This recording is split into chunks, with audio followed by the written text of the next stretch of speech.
মেহেরপুরে সাংবাদিকদের সঙ্গে মত বিনিময় সভায় আপনারা অনেক মূল্যবান পরামর্শ এবং আপনাদের বক্তব্য রেখেছেন। আমি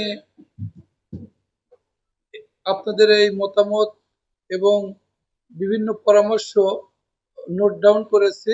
আমি চেষ্টা করব যে আপনাদের মতামতের প্রেক্ষিতে আগামী দিনগুলিতে আইন শৃঙ্খলা কিভাবে উন্নয়ন ঘটানো যায়।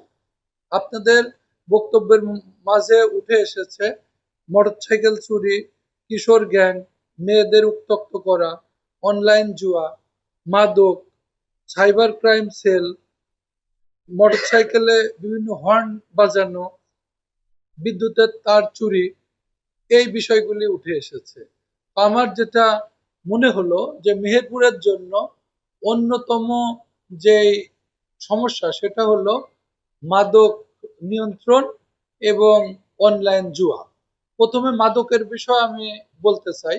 আমি এই রেঞ্জে যোগদান করার শুরু থেকেই ঘোষণা দিয়েছি যে মাদকের ক্ষেত্রে পুলিশ অত্যন্ত কঠোর মনোভাব নিয়ে আগাবে। এক্ষেত্রে আমাদের পুলিশ সদস্য যদি কেউ মাদকগ্রস্ত হয় তাহলে তাদের বিরুদ্ধেও কঠোর ব্যবস্থা নেওয়া হবে, তাদের ডোপ টেস্ট করা হবে। আর যেসব পুলিশ সদস্য মাদকের আশ্রয় প্রশ্রয় বা ক্যারিয়ার যদি হয় তাদের বিরুদ্ধে কঠোর আইনানুগ ব্যবস্থা আমরা গ্রহণ করব।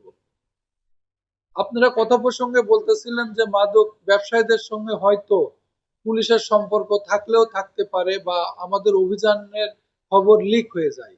সেক্ষেত্রেও আমি এসপি মহোদয়কে নির্দেশনা দিচ্ছি এই বিষয়গুলি দেখতে এবং পুলিশের মাদকের সঙ্গে সম্পৃক্ততা কোনোভাবে মেনে নেওয়া যাবে না।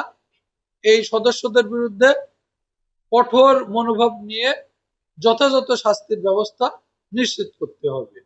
এবার আসেন, আপনাদের বক্তব্যে আসলো যে মাদক যে আমরা ধরি কিছুদিন পরেই আবার বের হয়ে যায়। আপনারা জানেন আমরা মাদক সংক্রান্ত অপরাধীদের ধরি, কিন্তু তাদের বেল দেয়া বা বের হয়ে আসার এই বিষয়টা বিচার বিভাগের সাথে সংশ্লিষ্ট।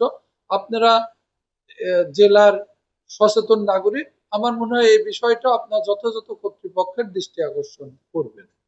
এছাড়া আমি আর একটা বিষয় মনে করি, মাদকের যারা ক্যারিয়ার শুধু তাদের ধরলে হবে না, যারা এই ব্যবসার সঙ্গে জড়িত, যারা আশ্রয় প্রশ্রয় দেয়, যারা মূল হোতা, এদের বিরুদ্ধেও আমাদের ব্যবস্থা নিতে হবে। এর ব্যবস্থা নেওয়ার জন্য আপনারা জানেন আমাদের সিআইডিতে মাদক থেকে অর্জিত অর্থ এই বিষয়েও একটা মামলার বিষয় আছে। আমরা আপনাদের সহায়তায় এই বিষয়েও এগোতে চাই যাতে মাদক কার্যকরভাবে নির্মূল করা যায়। এবং আপনারা জানেন মাদকের জন্য মাদক দ্রব্য নিয়ন্ত্রণ অধিদপ্তর তাদের একমাত্র ম্যান্ডেটই হচ্ছে মাদক নিয়ন্ত্রণ করা।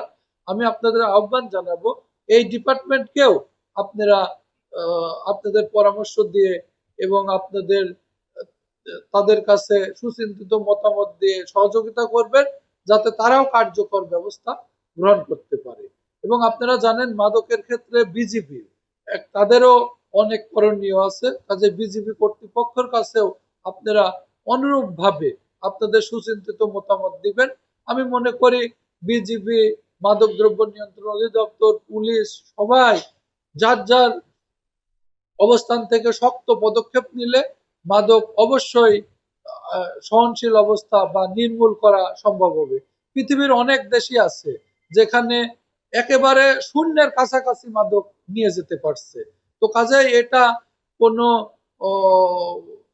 অবাস্তব কোনো বিষয় না।